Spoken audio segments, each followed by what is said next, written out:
اگر کسی لڑکا لڑکی نے ایک ماں کا دودھ پیا ہو اور پھر وہ بعد میں نکاح کر لیں جبکہ وہ رضائی بہن بھائی ہیں اور ان کے 2 بچے بھی ہو جائیں، تو کوئی اور شخص ان کے بچوں سے اپنے بچوں کا نکاح کر سکتا ہے جبکہ وہ ان کی جائز اولاد نہیں ہے؟ اگر ان کمبختوں کو پتا تھا کہ ہم نے بچپن میں ایک ماں باپ کا دودھ پیا ہے تو یہ بہن بھائی ہیں بھائی، پھر انہوں نے جان بوجھ کر شادی کی، حرام ناجائز کام کیا، ان کا نکاح ہی نہیں ہوا،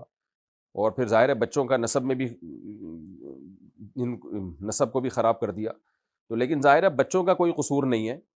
تو ان کو تو چاہیے فوراً علیحدگی اختیار کر لیں، باقی ان کے بچوں سے شادی کرنا جائز ہے۔ یہ لائبہ صاحبہ پاکستان سے، کیا قرآنی آیات کسی اور زبان میں لکھنا حرام ہے؟ جیسے سبحان اللہ، الحمدللہ، ماشاء اللہ، اس کو انگلش میں لکھنا اور السلام علیکم کے انگلش میں لکھ سکتے ہیں یا نہیں؟ حرام تو نہیں ہے لیکن بہرحال نامناسب ہے، کیونکہ عربی رسم الخط کو چینج نہیں کرنا چاہیے۔ تو یہ جو دعائیں ہیں الحمدللہ سبحان اللہ اس کی بات کر رہا ہوں، باقی باقاعدہ قرآن ہی کوئی رومن میں لکھنا شروع کر دے تو یہ جائز نہیں ہے، کیونکہ قرآن کا ایک رسم الخط ہے اور وہ توقیفی ہے۔ توقیفی کا مطلب وہ اس میں رائے کا دخل نہیں ہے، جس طرح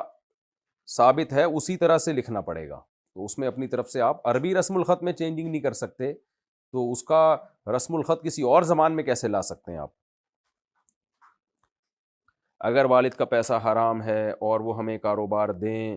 تو اس میں مجھے یا والد کو کیا کرنا ہوگا؟ بھائی اگر پیسہ حرام ہے تو اس کاروبار سے جو پیسہ آئے گا وہ بھی حرام ہوگا، تو اگر والد حرام کمائی کا پیسہ آپ کو دے رہے ہیں تو نہ لیں وہ پیسہ، محبت سے والد صاحب کو واپس کر دیں۔ محمد سعید سرگودا سے، فوتگی کے بعد کی رسومات کی کیا حقیقت ہے؟ مثلا دن میں چارپائی بیڈ پر نہ لیٹنا، اٹھنا یا بیٹھنا زمین پر بیٹھنا، اور فروٹ حلوہ یا دودھ پر دعا پڑھ کر بچوں کو دینا، یہ سب ناجائز رسومات ہیں بھائی۔ میرا پورا ایک بیان ہے، عنقریب ایک کلپ آ جائے گا کہ مرنے کے بعد کیا کیا جائے، جس گھر میں میت ہو جائے تو کیا کیا جائے، تو وہ پورا کلپ نبیل بھائی ہے نا ایسا کلپ، تو وہ کلپ چلا دیے گا تو وہ دیکھ لیے گا، باقی یہ جو آپ نے جو باتیں پوچھی ہیں سب غلط ہیں۔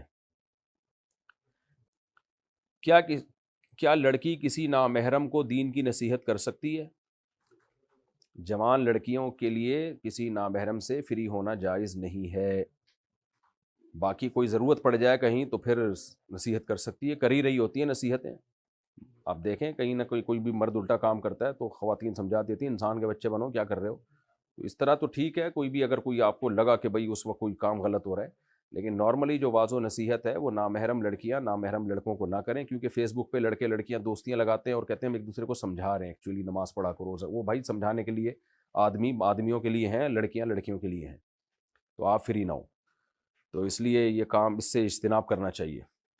سلمان علی انڈیا سے، کیا سامان خرید کر اس سامان کو کسی بھی کاروبار میں زیادہ قیمت کے بدلے بیچ سکتے ہیں؟ جیسے 10 روپے کی لی ہوئی چیز 15 روپے میں بیچ سکتے ہیں؟ جی بیچ سکتے ہیں، یہی تو ہو رہا ہے، کاروبار اسی کا نام ہے۔ 10 روپے کی چیز 10 میں ہی بیچیں گے تو بزنس کون کرے گا بھائی صاحب؟ آصف صاحب ساؤتھ افریقہ سے، اگر گھر میں پلی ہوئی بلی نماز کے دوران سامنے آ جائے تو کیا نماز ہو جائے گی؟ جی بھائی، بلی بھی ہو جائے گی، نماز بھی ہو جائے گی، دونوں چیزیں ہو جائیں گی، پلی بھی ہو یا نہ بھی پلی بھی ہو تو بھی نماز ہو جائے گی۔